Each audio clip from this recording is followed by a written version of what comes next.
Bem, queridos, quero convidá-los a abrir a sua Bíblia, Atos capítulo 6. Essa noite já damos um passo muito significativo nessa série de mensagens. É a 13ª mensagem no livro de Atos. Todas as mensagens anteriores você pode verificar no nosso canal do YouTube. Nós temos lá todas as mensagens que têm sido pregadas nos últimos meses.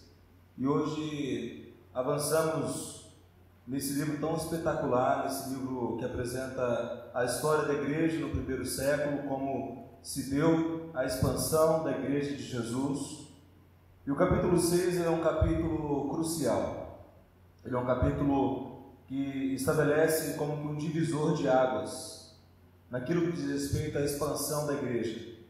E para isso nós temos como tema a liderança idônea. Quero pensar com vocês nessa noite sobre essa questão, liderança idônea. Então vamos fechar nossos olhos, vamos orar ao Senhor, para que Ele nos fale por meio da Sua palavra. Santo Deus, Pai querido, a nossa profunda gratidão e louvor ao Senhor, por podermos, ó Pai, prestar esse culto a Ti. Obrigado por tudo quanto nós já dissemos ao Senhor, por podermos cantar louvores a Ti, podermos reconhecer a Tua soberania, a Tua grandeza. Reconhecemos, ó Pai, que somente o Senhor é Deus Todo-Poderoso. Tu, ó Deus, tem demonstrado a Tua graça, a Tua misericórdia para conosco. Nossa gratidão, porque sabemos que, confiados no sacrifício de Jesus, na Sua obra perfeita e completa, adentramos diante a Tua presença para glorificar, exaltá-lo e pedir ao Senhor, fale aos nossos corações. Que o Teu Espírito, ó Deus, possa ministrar ao coração de todos que aqui estão, de modo que venhamos compreender a Tua palavra, e que a palavra do Senhor, à medida que for explanada, seja, ó Deus, como espada, ó Deus, de dois gumes, que vai no mais profundo do nosso ser, permitindo com que tenhamos uma fé bíblica, uma fé cristocêntrica, uma fé que agrade ao Senhor. Assim oramos, ó Deus, e te agradecemos. Fale conosco, em nome de Jesus. Amém. Então, Atos capítulo 6, meus irmãos, versículo 1 até o versículo 7, nós vamos verificar, enquanto lemos, que a igreja sadia, ela cresce enfrentando os problemas, com líderes idôneos e dedicados ao ministério. É isso que vamos trabalhar nessa noite, tá? Como a igreja sadia, ela cresce enfrentando os seus problemas, com líderes idôneos e dedicados ao ministério. Vamos ler o texto. Naqueles dias, crescendo o número dos discípulos, houve murmuração, reclamação dos judeus de cultura grega contra os demais judeus, pois as viúvas daqueles estavam sendo deixadas de lado na distribuição diária de mantimentos. Em razão disso, os 12 convocaram a multidão dos discípulos e disseram: não faz sentido que deixemos a palavra de Deus e sirvamos as mesas.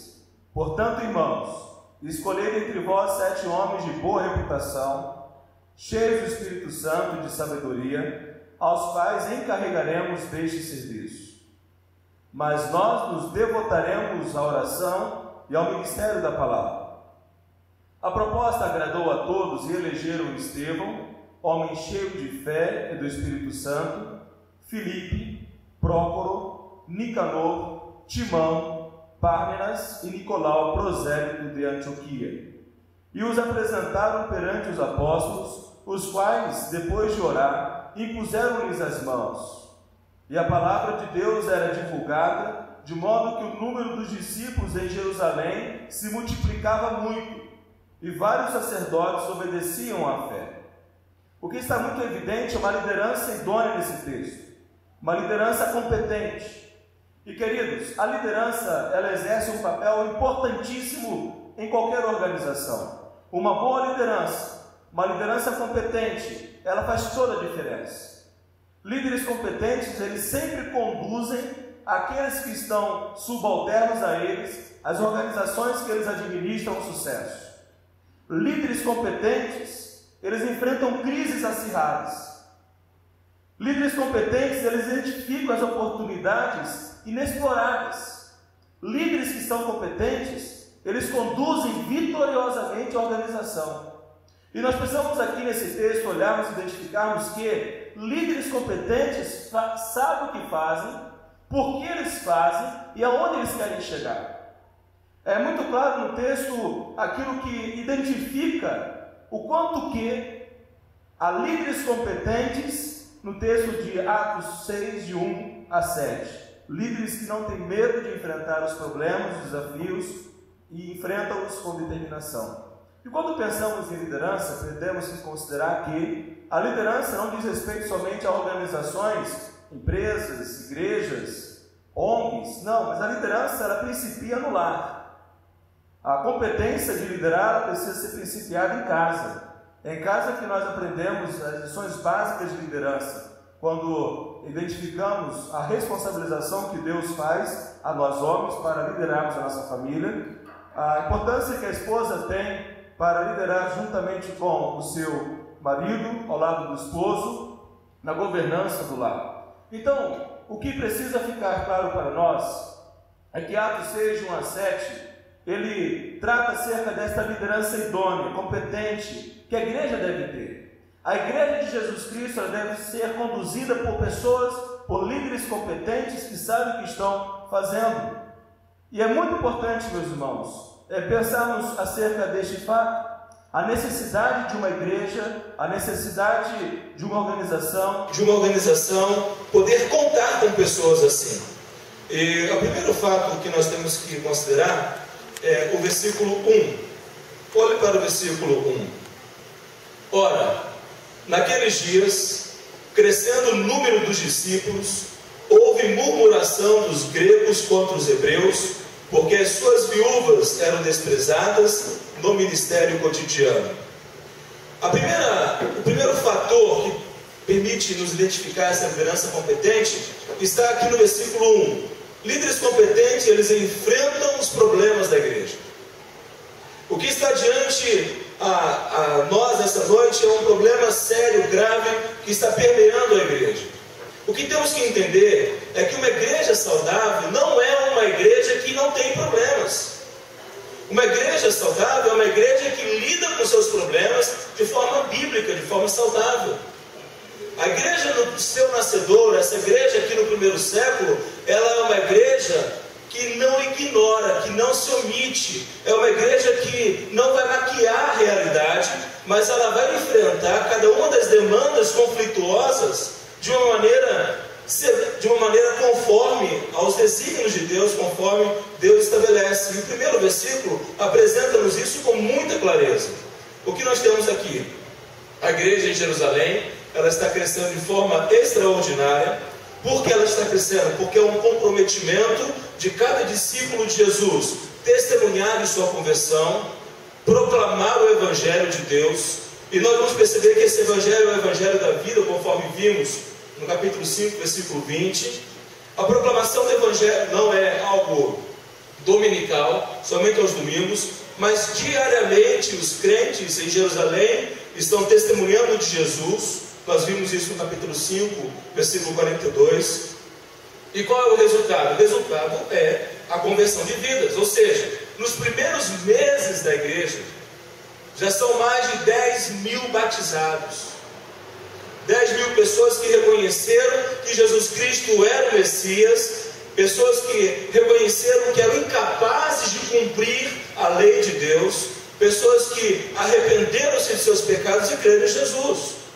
O que isso quer dizer é que naturalmente uma igreja que cresce, como cresceu a igreja de Jerusalém, em poucos meses, mais de 10 mil batizados, é uma igreja que terá problemas. Quanto maior for uma igreja, maior será a possibilidade de problemas, de incidência, de lutas, de problemas que ela deverá enfrentar. Maior será a quantidade de pessoas que precisarão ser ensinadas a Bíblia, discipuladas, treinadas.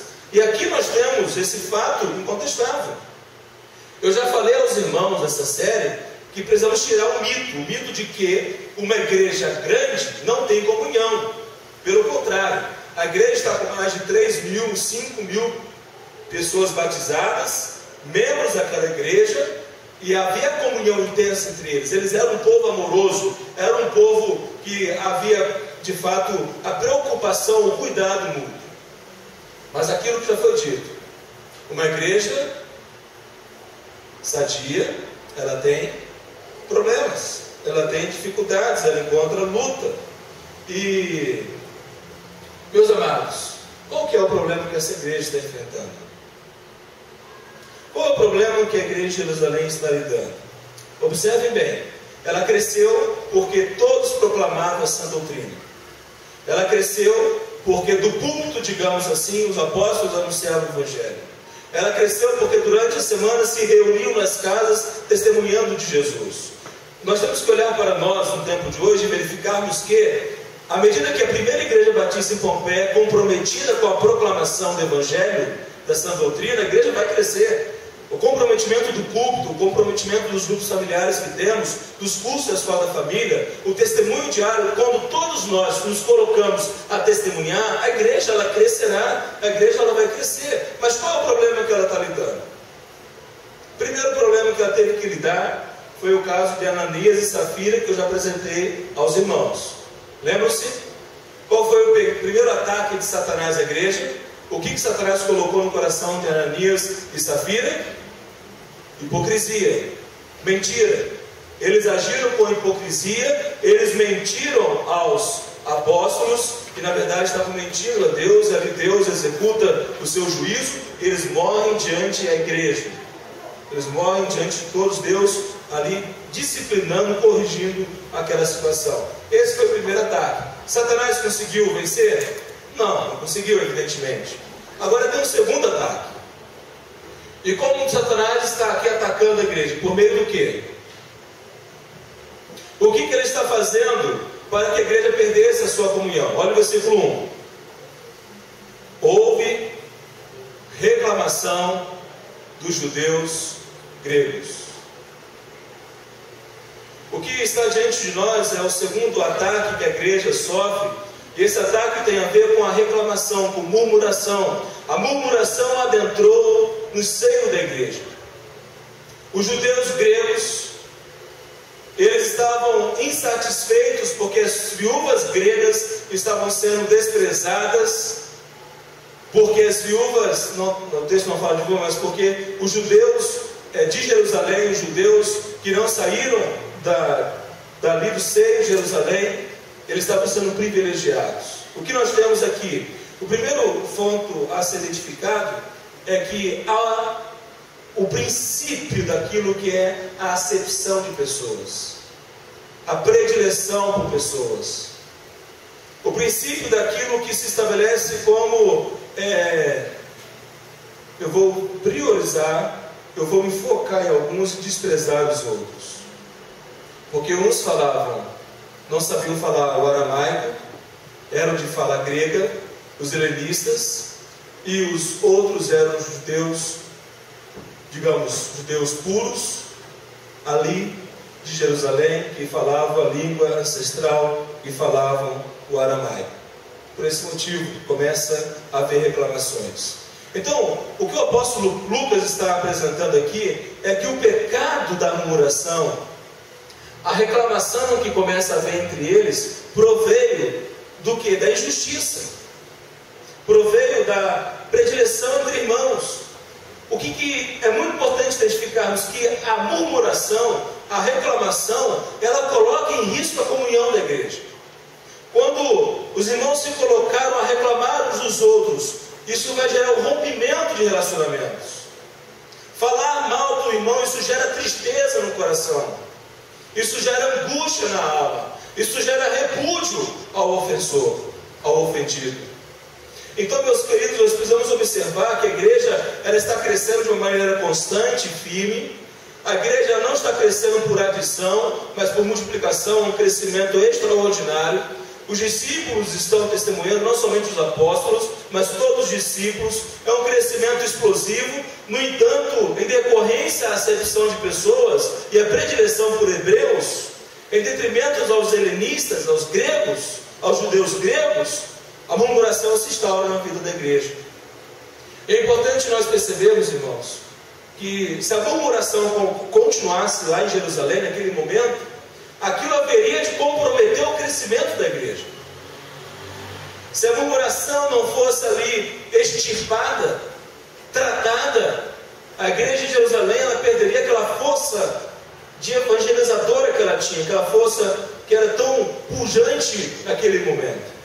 E o que precisamos estar atentos ao fato de que nós temos que ser vigilantes quanto à comunhão da igreja. Se nós não vigiarmos a comunhão, os relacionamentos fraternos, se nós não vigiarmos a maneira como lidamos e agimos uns com os outros, o que falamos uns dos outros, isso resultará em perda de comunhão. Isso resultará em rompimento de relacionamentos. E se assim é, quais são os mandamentos de Deus para nos prevenir quanto a proteção, para nos prevenir quanto à quebra de relacionamento, mas mantermos a comunhão? Existem 7 mandamentos recíprocos que tratam exatamente sobre isso. O primeiro mandamento recíproco que a palavra de Deus trata é: não tenha inveja uns dos outros. Quando você olha em Gálatas 5, a gente não vai olhar, mas só vou citar, preste atenção.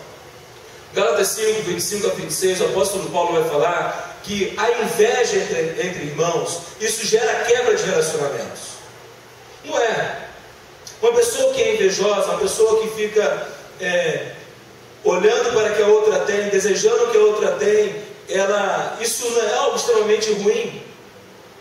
Inveja. O segundo mandamento que Deus dá para que nós não venhamos quebrar os relacionamentos é a atitude de julgar uns aos outros. A palavra de Deus diz: deixe de julgar uns aos outros. Não somente a inveja, mas a atitude de julgar de uma maneira maligna, de julgar de uma maneira prejudicial, condenativa a outra pessoa, a tomar uma postura de julgamento. Um outro mandamento que Deus estabelece para que nós não caiamos nesse pecado é: não se queixem uns dos outros. A pior coisa que tem é quando nos colocamos a conversar entre irmãos e ficamos nos queixando. Há um queixume, há uma reclamação dos irmãos, se queixando uns dos outros. O quarto mandamento é: não fale mal uns dos outros. Quantas das vezes nos nossos relacionamentos pequenos, nos grupos pequenos, somos tentados a agir desta forma? O quinto mandamento: não mordam e devorem uns aos outros. A ideia é de que você tem um profundo ódio da pessoa e o seu desejo é destruí-la, o seu desejo é vingativo, o seu desejo é que o outro seja prejudicado. O sexto mandamento: não provoquem uns aos outros. Precisamos saber que há limites.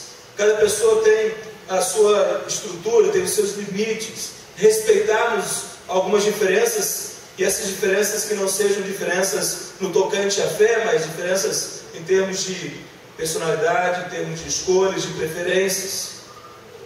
Não mintam uns aos outros, é o sétimo mandamento. E como que a mentira destrói, não é? Agir com mentira. Então, é muito importante identificarmos que, se nós tomamos uma postura de inveja, se tomamos uma postura de julgar o outro, de nos queixar do outro, falar mal, ter ódio do outro, provocar o outro, mentir ao outro, isso resultará na perda de relacionamentos sadios na igreja. Uma pessoa que fica falando mal da outra não tem bom relacionamento. É uma pessoa difícil, não vive bem com ninguém.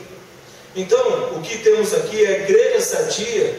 Ela cresce quando ela enfrenta os seus problemas, ela enfrenta as suas lutas, ela enfrenta os seus pecados. Ela não é conivente, ela não faz vistas grossas, mas enquanto há erro, há pecado, vamos tratar, vamos resolver, porque esta é a vontade de Deus. Agora, como é que Deus cura? Qual é o mandamento de Deus para que os relacionamentos sejam restaurados? Primeiro, confessar.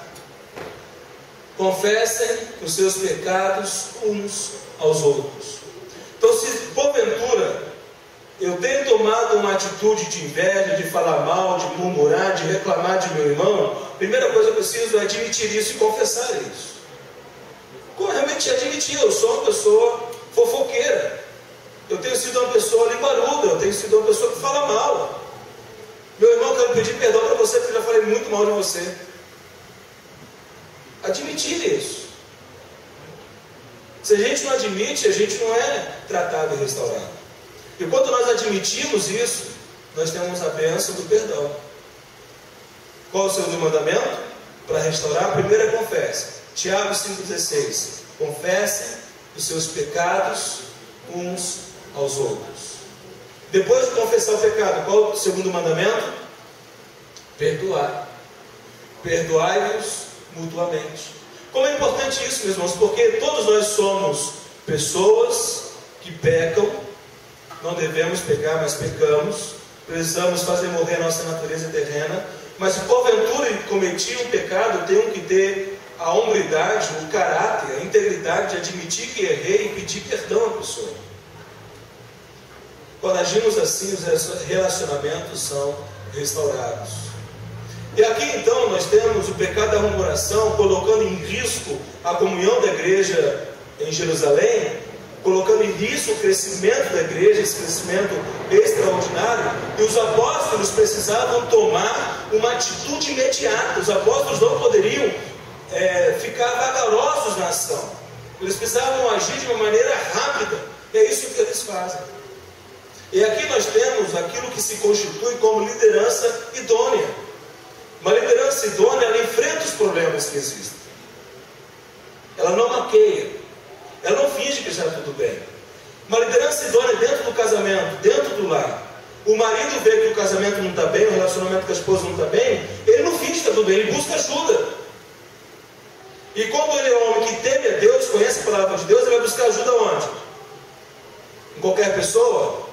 Não, ele vai buscar ajuda da palavra de Deus. O que a palavra de Deus me ensina acerca deste conflito, deste problema que eu estou vivendo no meu casamento? Eu admito isso. Eu estou com problemas. Eu não tenho sabido lidar com a minha esposa não tem sabido lidar comigo, não tenho sabido lidar com meus filhos. Eu admito. Eu não finjo que está tudo bem. E muitos casamentos são destruídos porque, por muitos anos, vivem com uma máscara, vivem com uma imagem que não é verdadeira, que não é autêntica.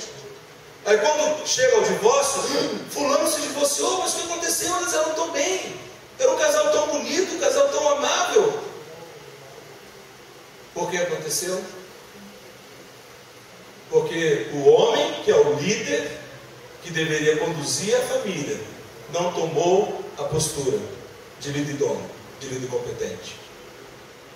Não foi o líder competente. A esposa, quando o homem não toma uma postura de pedir ajuda, a esposa pode ajudar o marido e conversar com o marido. Nós não estamos bem. Você sabe disso. Precisamos de ajuda. O que a mulher está fazendo? Ela está cumprindo a sua missão de, como mulher auxiliadora, ajudar o marido a perceber, a reconhecer o que não estão bem. Precisamos de ajuda. Ela não se rebela contra o marido, mas ela reconhece que precisam de intervenção de uma pessoa externa para ajudar. E o marido, ele ouve a esposa, realmente precisamos, vamos procurar ajuda. Quando nós olhamos aqui, meus irmãos, os apóstolos eles foram líderes competentes, porque eles souberam como agir na crise, souberam como agir nas lutas que estavam enfrentando.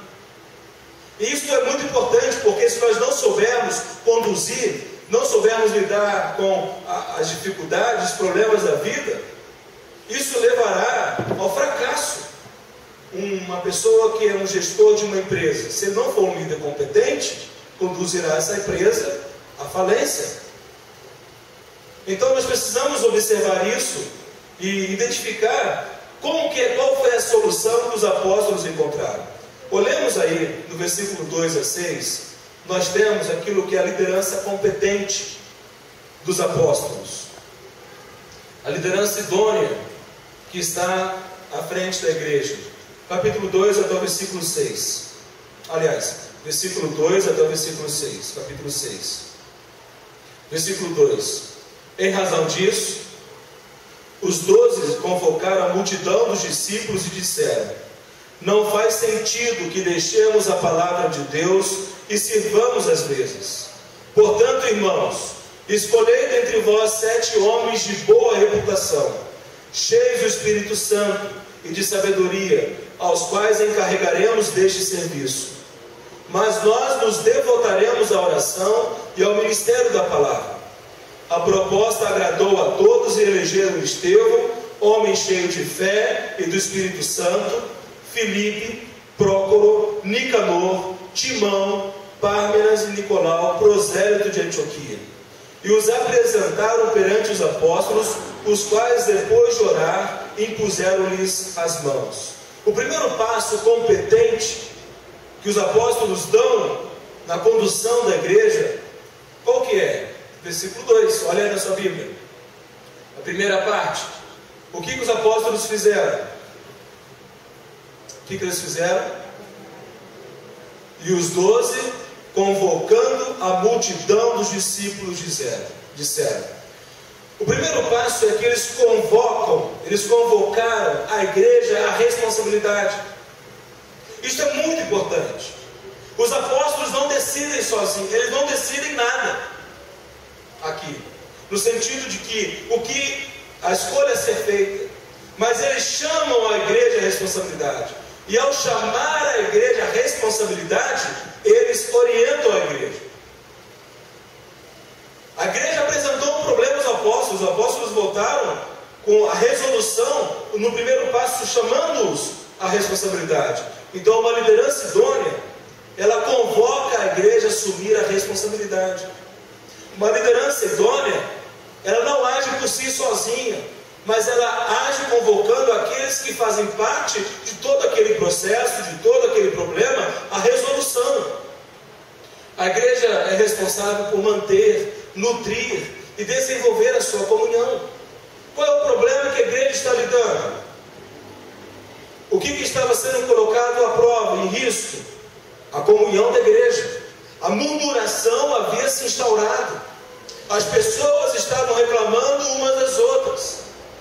Eles estavam falando: olha, fulano é privilegiado, fulano recebe mais, nós estamos sendo desprezados.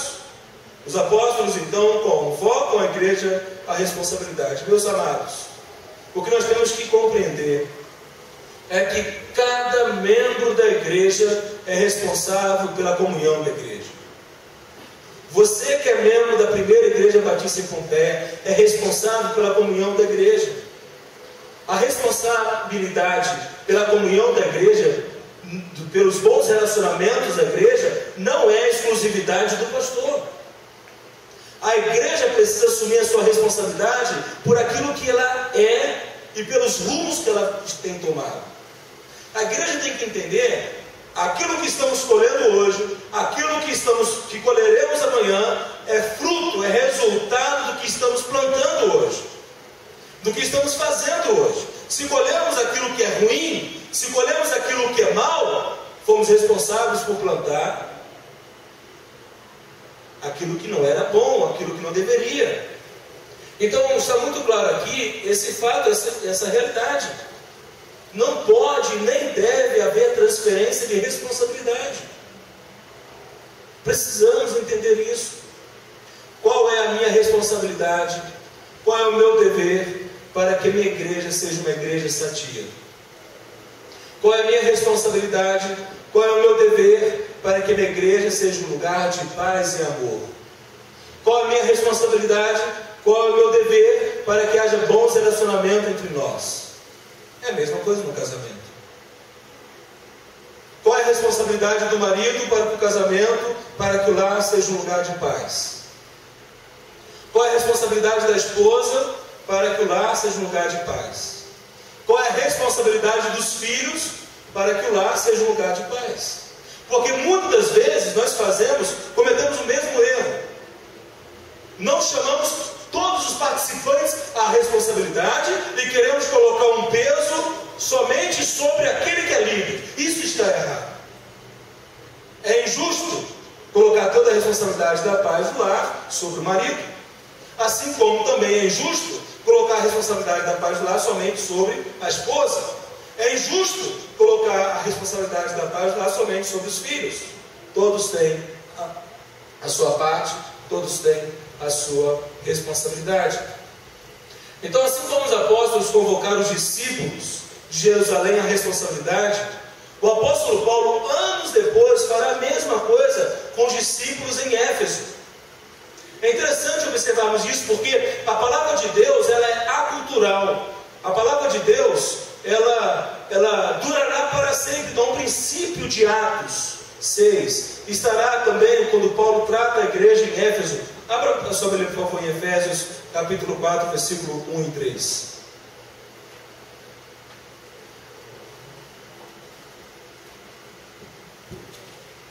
Efésios 4, 1 a 3. O apóstolo Paulo diz assim: rogo-vos, pois, eu, o preso do Senhor, que andeis como é digno da vocação com que fostes chamados, com toda a humildade e mansidão, com longanimidade, suportando-vos uns aos outros em amor, procurando guardar a unidade do Espírito pelo vínculo da paz. O que Paulo está estabelecendo? O mesmo princípio regulamentador, o princípio de que a responsabilidade de cada membro da igreja, o princípio da responsabilidade de que todos devem ser guardiões da paz, todos devem ser guardiões da unidade da igreja, todos devem ser guardiões da comunhão, dos bons relacionamentos, da amizade, do amor fraternal entre nós. Então, é importante identificar isso, porque primeiro, o mandamento no aspecto negativo, que já foi dito, é: não seja invejoso, pare de julgar, não fale mal, não devore o seu irmão, não provoque o seu irmão e pare de mentir. São mandamentos de Deus numa perspectiva negativa. Na perspectiva positiva, foi aquela que já falamos aqui: haja humildade, mansidão, paciência, suportar uns aos outros, guardar a unidade do Espírito pelo vínculo da paz. Então esse é o primeiro passo. Impressionante, né, meus amados? Um versículo pequenino, uma parte do versículo, o primeiro passo. O que os apóstolos fizeram? Convocaram a igreja a assumir a sua responsabilidade. A primeira igreja batista em Pompeia, cada membro dessa igreja é responsável pela igreja que somos e pela igreja que nos tornaremos amanhã. O seu casamento, você é responsável, não somente o seu cônjuge, não somente seus filhos, não somente seus pais. E aqui então o primeiro passo foi dado. Qual é o segundo passo? Olhemos aí. Versículo 2, a parte B, a segunda parte fala assim: o que os apóstolos disseram? Não é razoável que nós deixemos a palavra de Deus e sirvamos as mesas. O segundo passo é: os apóstolos estabeleceram o que não era e o que era dever deles. Os apóstolos estabeleceram o que não era e o que era o ministério que lhes fora confiado. Os apóstolos, eles não estão desprezando aqui o serviço diaconal, ao contrário disso. Os apóstolos estão realmente reconhecendo o seu prestígio e o seu lugar de honra. Porque no versículo 3, no final, eles dirão que o ministério diaconal, ele é um ministério precioso. Agora, observemos que os diáconos, que a igreja haveria de eleger, os diáconos, eles seriam os agentes diretos para resolver um grave problema que ameaçava a comunhão da igreja. Eles seriam eleitos para realmente apaziguar, promover a paz. Eles seriam eleitos para que a murmuração fosse desabilitada, a murmuração não estivesse mais presente. Então, qual era o ministério diaconal? O ministério que eles haveriam de exercer. O ministério deles era lançar as bases e as colunas da igreja sobre a alicerce que é Cristo Jesus. Os apóstolos, eles exerceriam a diaconia da palavra, enquanto que os diáconos exerceriam a diaconia das mesas. Eles seriam eleitos para isso. Então, o primeiro ministério os apóstolos aqui, vamos voltar para os apóstolos, o principal ministério que os apóstolos deveriam exercer era consagrar-se à oração e ao ministério da palavra. Esta era a função deles. E, obviamente, hoje não existe mais apóstolos. Todos os apóstolos que vocês veem por aí na mídia é mentiroso. Isso não tem base bíblica para ser. Mas o fato é que o pastor na igreja atual, ele exerce essa função de ensinar a palavra. O ministério ao qual o pastor deve consagrar-se é a oração e o ministério da palavra. O pastor, ele é o servo da palavra. O pastor, ele tem que se dedicar ao ensino da palavra. E essa atitude pastoral não pode ser menosprezada nem desvirtuada.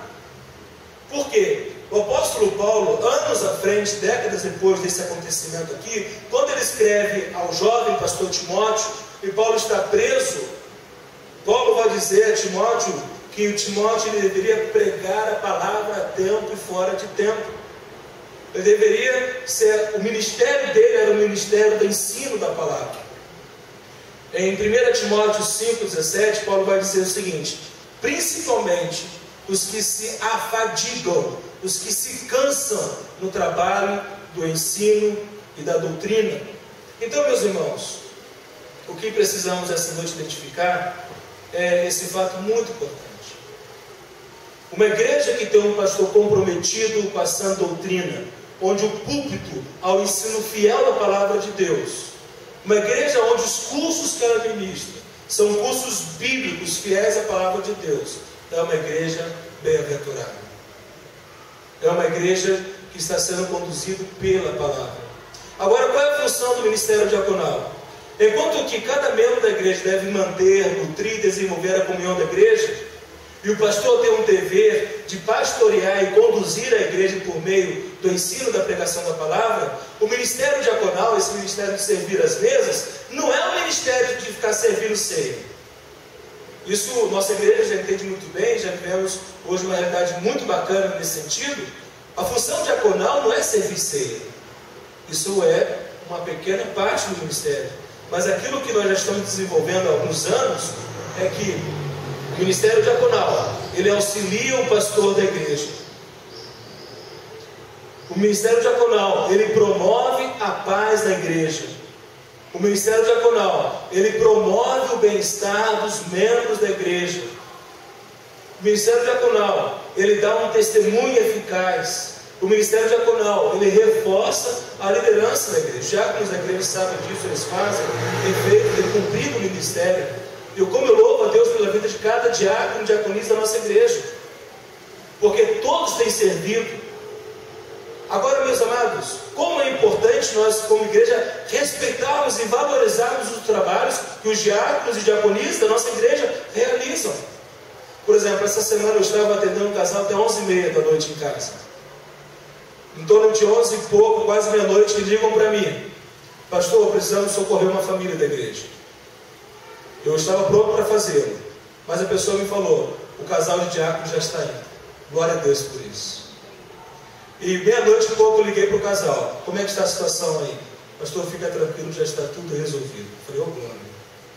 Isso é bênção, meus irmãos. Então, o que nós temos ensinado à nossa igreja é que o ministério diaconal, ele exerce um papel fundamental para a edificação da igreja. Por quê? Porque nós somos uma igreja família, de famílias transformadas em Cristo, que impactam o mundo. O que nós precisamos reconhecer é que hoje a nossa igreja tem 76 famílias. Nós somos 7 casais de diáconos. Os 7 casais diáconos já estão sobrecarregados, porque o ideal que estabelecemos é que cada casal cuide de 10 famílias da igreja. E nós já pensamos aqui há algum tempo a igreja eleger novos diáconos e diaconisas, treiná-los para quando forem testados e aprovados, sejam consagrados. Nós pensamos logo que a igreja, daqui à frente, talvez no próximo ano, novos casais diáconos trabalhando. Porque é um ministério muito importante. Então, o que os apóstolos estão trabalhando é isso, chamando a igreja à responsabilidade. E um dos objetivos do diaconato da igreja é treinar novos casais maduros na fé, para que também possa auxiliá-los, porque não pode haver sobrecarga, não dá. E aqui, esse então é o segundo passo. Qual é o terceiro passo? Olha o versículo 3. Olha na sua Bíblia, acompanhe comigo. Escolhei, pois, irmãos dentre vós, 7 varões de boa reputação, cheios do Espírito Santo de sabedoria, aos quais constituamos sobre este importante negócio. O que Lucas está registrando aqui? O terceiro passo que os apóstolos deram foi qual? De estabelecer as qualificações exigíveis para que a igreja pudesse escolher. É importante reconhecer, os apóstolos convocaram a igreja à responsabilidade, vocês fazem parte do processo de solução, mas agora vocês precisam escolher. Escolher como? De qualquer maneira? Não. Escolher de que forma? Escolher segundo os requisitos estabelecidos. Então, uma liderança idônea, ela reconhece as qualificações bíblicas para o ministério. Uma liderança idônea não despreza a sã doutrina. Ela reconhece que há qualificações que a palavra de Deus exige. Nós, batistas, a nossa forma de governo é democrático congregacional. A igreja ela é convocada para tomar decisões, mas as decisões que a igreja toma não podem ser a seu bel prazer. As decisões que a igreja toma não podem ser conforme aquilo que um grupo quer, outro grupo quer, como a igreja acha que deve ser. Não. As decisões que a igreja toma têm que ser decisões conforme aquilo que a palavra de Deus diz. As decisões que estamos tomando são decisões bíblicas. As decisões que estamos tomando glorificam a Deus. As decisões que estamos tomando vai de acordo com aquilo que Deus quer para a igreja. Nós não temos a liberdade de escolher aquilo que julgamos ser o melhor, mas nós temos o dever de escolher conforme os mandamentos de Deus. Para tanto, nós precisamos conhecer e dar atenção à palavra de Deus. Agora, se a igreja não estuda a Bíblia, não conhece a Bíblia, não sabe quais são os mandamentos de Deus, não sabe o que Deus quer, como não poderá escolher corretamente? Não vai escolher. Por isso que no passado havia-se tantas brigas, conflitos, porque a disputa de poder, aquilo que se utiliza nas campanhas eleitorais, quando não há submissão à palavra de Deus, muitas vezes se aplicava à vida da igreja, como se havendo partidarismo dentro da igreja. Eu sou de fulano, eu sou de Beltrano. O que Beltrano quer que a gente faça? Mas esse, já está claro, não é a postura correta. Então o apóstolo Paulo estabelece as qualificações. Lá em 1 Timóteo, capítulo 3, 8 a 13, a gente não vai ler, mas lá tem todas as qualificações. Olha o princípio. A igreja em Jerusalém, no seu início, os apóstolos estabeleceram as qualificações. Quais foram? Homens de boa reputação, homens cheios do Espírito Santo, homens de fé. A igreja escolhe. Lá, anos à frente, o apóstolo Paulo, quando escreve a Timóteo, vai dar a lista das qualificações. Depois os irmãos podem ver na sua casa. 1 Timóteo 3, 8 a 13. Então esse é o terceiro passo. Uma liderança idônea reconhece as qualificações bíblicas para o ministério. Qual é o quarto passo? Olha o versículo 4 na sua Bíblia. 6,4. O que os apóstolos dizem? Mas nós perseveraremos na oração e no ministério da palavra. Então nós temos aqui algo muito claro. O quarto passo é que eles definiram a prioridade do ministério apostólico. Os apóstolos sabiam para que estavam ali. Os apóstolos sabiam qual era o ministério deles. Então uma liderança idônea está focada nas prioridades do ministério. Eu, pastor Rodrigo, preciso saber quais são as minhas prioridades ministeriais.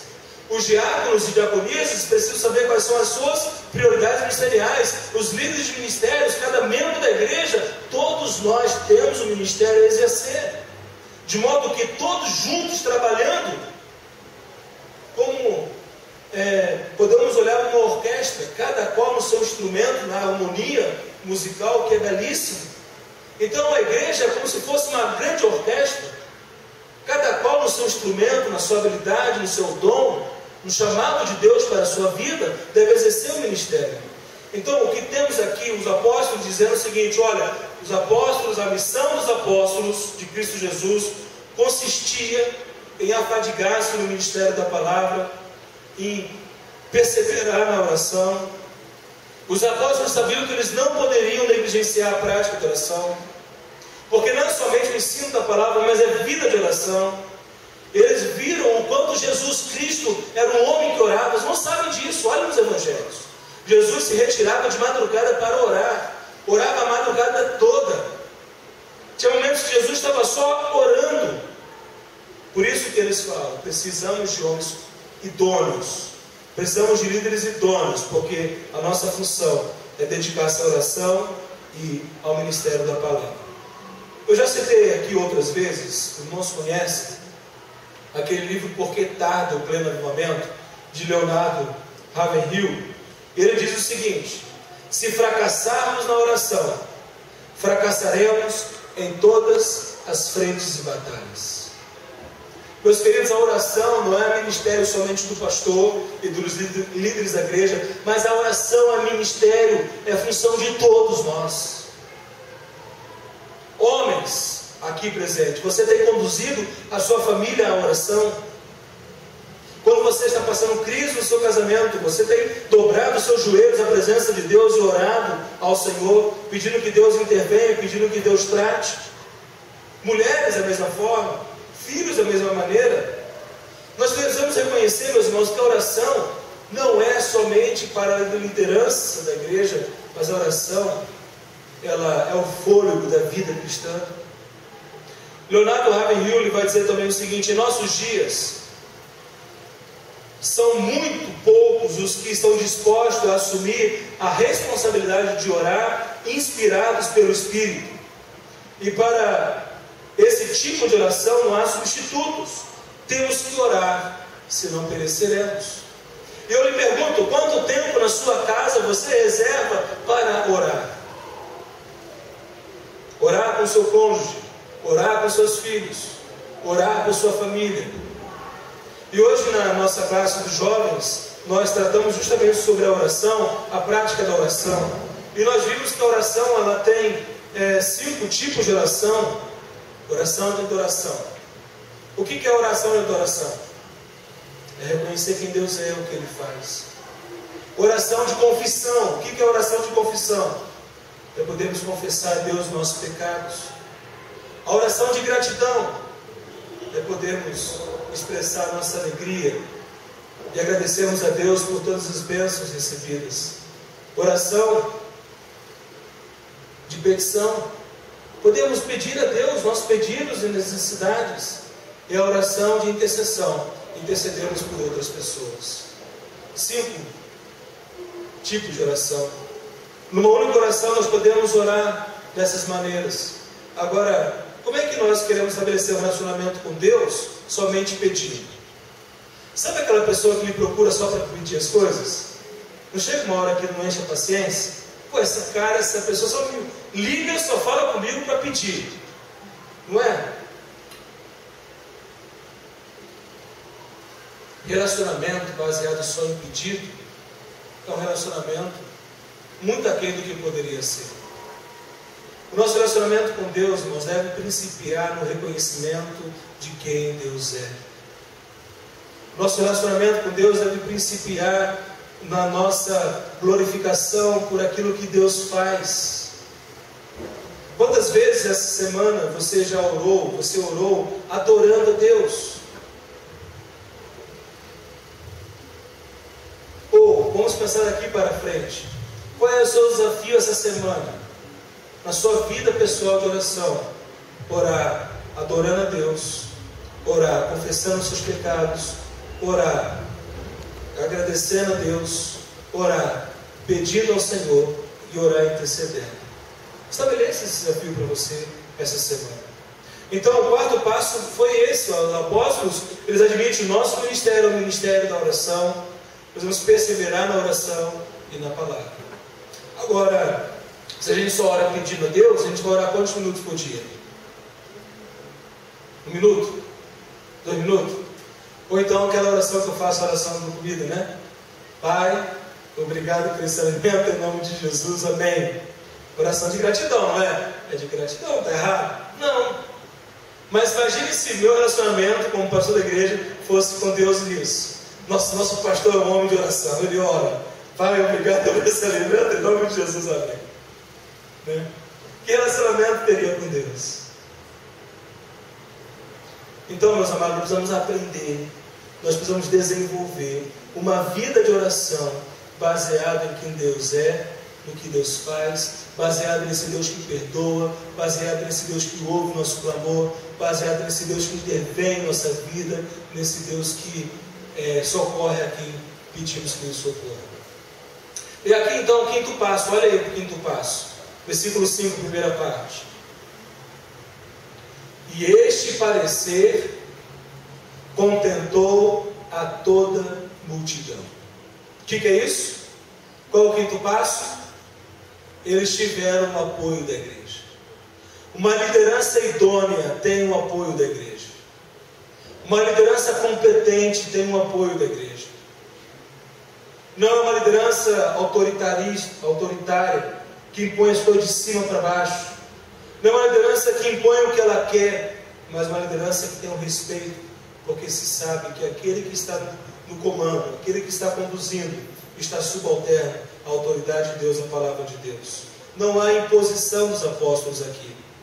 Houve o quê? Uma direção firme, segura, segundo a vontade de Deus. A igreja celebrou e a igreja se alegra.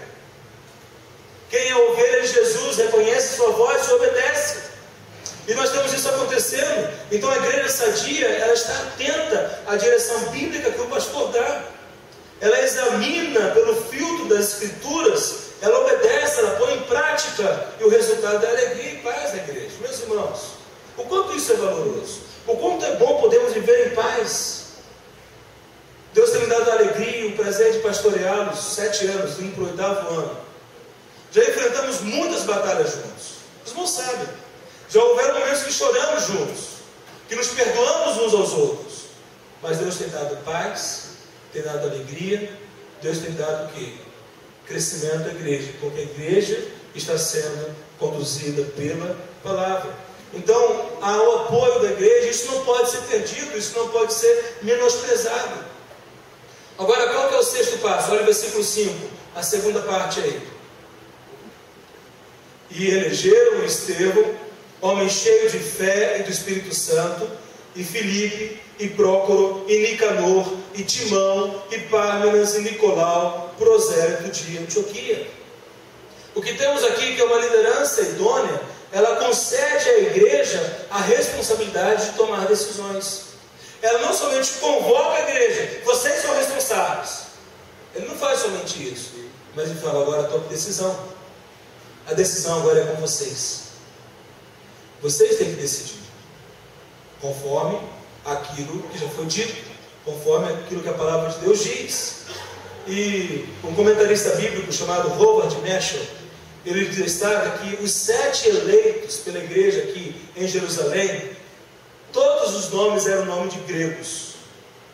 É provável que nem todos fossem gregos, de origem grega, judeus de origem grega. Tudo indica que Filipe, ele é de origem aramaica, ele está ali mesmo no berço de Jerusalém, porque ele vai para a região da Palestina, região onde se falava aramaico e hebraico.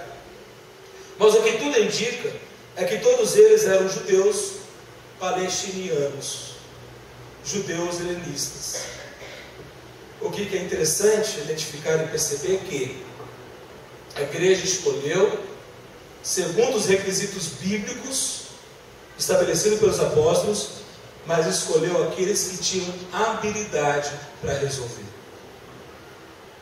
Se o problema é um problema de acepção de pessoas, se o problema é de murmuração porque as viúvas gregas estão sendo desprezadas, aí a gente vê a sabedoria da palavra de Deus, e quando o povo está sensível ao Espírito Santo de Deus. Eles, ao que tudo indica, não escolheram os judeus de Jerusalém, da terra de Jerusalém. Por quê? Qual era o problema? As viúvas gregas estavam sendo desprezadas. Escolheram judeus helenistas que não precisavam passar pelo processo de aculturação de língua. Judeus helenistas que sabiam bem a cultura, aqueles que estavam lidando. Lembremos-nos que são mais de 10.000 batizados, são mais de 10.000 membros dessa igreja. Então, meus irmãos, é importante percebermos isso. Então, aqui nós temos uma igreja que decide conforme a palavra. O que precisamos hoje é termos pessoas qualificadas para desenvolverem os ministérios da igreja, todos servindo, todos trabalhando, todos segundo o seu dom, todos segundo a sua habilidade, seu talento. Agora, é o lugar certo, a pessoa certa, no lugar certo, pelas razões certas. Isso vai reduzir o que? Nossa energia e tempo. Isso vai permitir com que a igreja avance. Se a grande maioria dos diáconos eram helenistas, mesmo que Filipe não fosse, como já diz, todos já estavam aculturados, todos já tinham mais facilidade para lidar com problemas apresentados. Qual é o sétimo e último passo? Olha aí, versículo 6. E os apresentaram ante os apóstolos, e estes, orando, lhes impuseram as mãos. Qual é o sétimo passo? Eles acolheram os eleitos pela igreja e os consagraram ao ministério diaconal. Fantástico, né? É importante ver isso. Os apóstolos, eles não interferiram na eleição. Eles estabeleceram os rumos. Agora vocês decidem. A igreja decidiu, vamos consagrar. Atenda aos requisitos, vamos consagrar. São homens cheios do Espírito Santo, vamos consagrar. São homens de fé, vamos consagrar. São homens de boa reputação, vamos consagrar. E é isso que eles fizeram. Por isso o parecer agradou a todos. Então aqui nós temos um momento auge, um momento em que uma liderança idônea, ela faz novos líderes idôneos. E há um princípio aqui da multiplicação de liderança. Não podemos multiplicar líderes de qualquer maneira, mas multiplicar líderes que sejam idôneos, competentes para realizar a obra a qual foram designados. Então, meus irmãos, a consagração. Os apóstolos não detiveram para si todos os ministérios da igreja. Os apóstolos não quiseram abraçar o mundo. Os apóstolos não quiseram fazer tudo porque isso é impossível, mas eles reconheceram que precisavam de ajuda e assim então procederam. E assim então a igreja assumiu a responsabilidade e elegeu. A igreja sadia, ela cresce enfrentando seus problemas com líderes idôneos e dedicados ao ministério. E nós temos orado a Deus, nosso desejo como igreja é crescer. Não custe o que custar. Não é o crescimento sem crescer, mas é crescermos de uma maneira sadia, que Deus seja glorificado. E aí o versículo 7 é o desfecho desse texto. O que diz o versículo 7? E crescia a palavra de Deus, e em Jerusalém se multiplicava muito o número dos discípulos, e grande parte dos sacerdotes obedeciam à fé. O que temos aqui é que uma liderança idônea, ela favorece o crescimento da igreja. Uma liderança idônea, ela permite, ela prepara o terreno, ela ajuda a igreja no seu crescimento. Qual é o tipo de crescimento que está acontecendo? É interessante, o versículo 1 vai falar o quê? Eles cresciam, se multiplicavam muito. O que está em risco? O crescimento por multiplicação. O que está em risco? A comunhão da igreja. Aí eles resolveram o problema, identificaram, resolveram. O que diz o versículo 7? Aquele crescimento não parou de acontecer. Meus irmãos, se os apóstolos não resolvessem aquele problema, o pecado de murmuração no meio da igreja, aquela igreja não continuaria crescendo como cresceu. Então o crescimento por multiplicação não cessou em Jerusalém, porque a igreja encontrou o caminho da paz. A igreja não cessou de crescer, porque a comunhão foi restabelecida. E os diáconos tiveram um papel preponderante para restabelecer a paz na igreja e findar a murmuração. O que isso serve para nós, irmãos, é muito, muito, muito importante, muito precioso. Não pode haver entre nós reclamações. Não pode haver entre nós murmuração. Não pode haver entre nós falar mal uns dos outros. Não pode haver entre nós mentira. Não pode haver entre nós máscaras. Precisamos desenvolver a sinceridade, a honestidade. Precisamos admitir nossos pecados. Se eu pequei contra você, é necessário que eu reconheça o meu pecado, me arrependa, peça perdão e a comunhão seja restabelecida. Porque quando não há confissão de pecados, não há restauração. Quando não há confissão de erros, não há cura. Olha para o casamento. Enquanto o casal não admite seus erros, não pede perdão um ao outro, o relacionamento só vai se deteriorando. O relacionamento só vai afundando. Por quê? Porque não está havendo admissão de responsabilidade pelos erros. E aqui então, o crescimento é por multiplicação, ele é consistente, é diário, é exponencial. O crescimento sadio da igreja depende de cada um de nós, como promotores e guardiões da paz. Nas bem-aventuranças, Jesus vai falar: bem-aventurados são os pacificadores, porque serão chamados filhos de Deus. Pacificadores são promotores da paz. Promove a paz. Ao invés de promover contenda, ao invés de promover reclamações, ao invés de promover falar mal da vida alheia, promova a paz. E o que nós temos como resultado de tudo isso é o final do versículo 7. O que diz o final do versículo 7? E grande parte dos sacerdotes obedecia à fé. E aqui nós temos algo extraordinário, né? Porque lembram-se que a igreja tinha sofrido 2 perseguições dos religiosos. A liderança religiosa mandou os apóstolos calarem a boca. Não falem mais de Jesus. E eles, lógico, não obedeceram. Obedeceram a Deus. Antes importa agradar a Deus do que aos homens.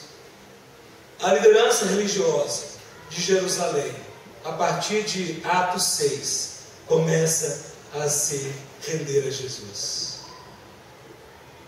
A partir de agora, a liderança religiosa, aqueles que perseguiam, olha só, aqueles que queriam extirpar, dentre eles, começa a haver o reconhecimento que Jesus é o Messias. As pessoas começam a reconhecer que são incapazes de cumprir a lei de Deus por méritos próprios. São incapazes de ser salvos por méritos próprios. E reconhecem que Jesus é o Messias, cumpriu a lei, que Jesus Cristo morreu e ressuscitou. Então, a Bíblia fala muito claramente: grande parte dos sacerdotes obedeciam à fé. Lendo o comentário do pastor Hernandes Dias Lopes, ele vai dizer que estima-se que haviam cerca de 18 mil sacerdotes e levitas daquele tempo, que serviam no templo em Jerusalém. Grande parte. O que é grande parte? Metade mais um. Vamos considerar a possibilidade de 18 mil. Se isso de fato foi, eu acredito que sim, porque é um estudioso sério. O que é metade mais um? 18 mil?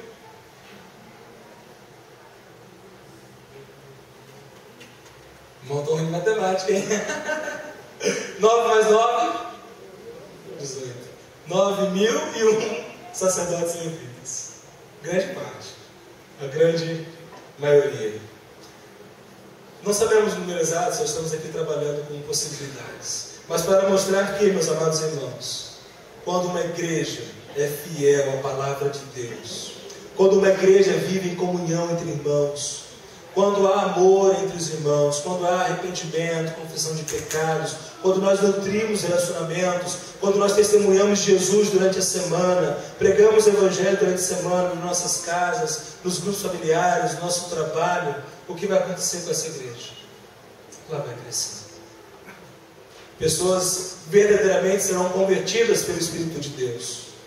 Então, o que temos é que a liderança, aquilo que foi dito, a liderança exerce um papel importantíssimo em qualquer organização. Se uma igreja tem uma liderança idônea, ela será uma igreja sadia que enfrentará os seus problemas e impactará onde ela está estabelecida.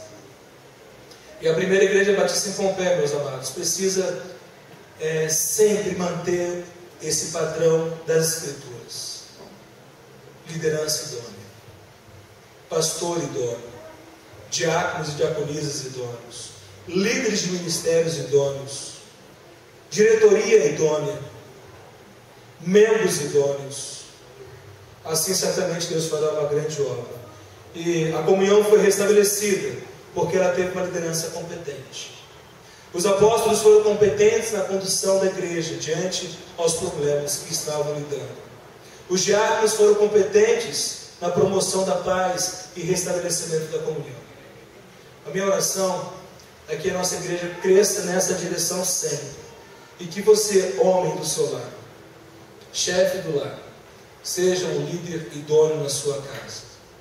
Seja um líder competente, conforme aquilo que falamos. Agora, nenhum de nós conseguimos caminhar sozinho. Precisamos uns dos outros. Precisamos contar uns com os outros. Nenhum de nós somos autossuficientes. Nós dependemos uns dos outros. E dependemos absolutamente de Deus para tudo. Então vamos orar nesse momento. Quero convidá-lo a fechar os seus olhos, elevar seus pensamentos a Deus, a sua vida. Presente, reconheça quem Deus é primeiramente. Reconheça a grandeza de Deus, a soberania dEle. Confesse a Deus os seus erros e admita diante de Deus onde você acha que está falhando. Peça para Deus perdoá-lo, capacitá-lo, para que você possa, de maneira competente, liderar a sua família, a sua vida, o seu lar, a sua casa e a igreja também. Nós vamos orar. Pai, obrigado, Senhor, por Tua palavra. Como é bom sabermos que o Senhor nos dá tudo quanto necessitamos para viver nessa terra de modo que o Teu nome seja glorificado. Obrigado, Deus, porque na Tua palavra nós cresceremos sempre, ó Deus, segundo o Teu propósito, para exercermos com competência tudo quanto o Senhor tem confiado em nossas mãos. Que nós não venhamos maquiar nossa vida, que nós não venhamos fugir de nossas responsabilidades, que nós não venhamos, ó Deus, fingir que está tudo bem quando não está, mas que possamos, ó Deus, reconhecer a nossa limitação, as nossas lutas e pedir ajuda conforme a Tua palavra. Obrigado por Teu amor, obrigado por Tua graça, por Teu perdão. Obrigado porque Tu és Deus que nos ama e cuida de nós, provê tudo o que necessitamos. Pai, conduza-nos essa semana segundo a Tua palavra. Que possamos nos fortalecer e, ó Deus, nos alegrarmos, porque o Senhor tem nos dado tudo o que necessitamos para vivermos bem uns com os outros. Vivermos bem dentro de casa. Vivermos bem no nosso local de trabalho. Vivemos bem, ó Deus, com a igreja a qual fazemos parte e somos por elas responsáveis. Em nome de Jesus que oramos e agradecemos. Amém. Amém, meus irmãos? Vamos louvar o Senhor. Quero convidar a equipe de cânticos. Vamos adorar o nosso Deus com uns louvores que foi cantado. Quero pedir à igreja toda, vamos colocar em pé. E assim nós encerraremos o culto, louvando e adorando o nosso Deus. Você que nos visitou, foi muito bom poder contar com você, a sua presença. Que Deus abençoe. E que você possa ter uma semana que seja de reflexão da mensagem que você ouviu e coloque em prática aquilo que Deus ministrou na sua palavra. Que Deus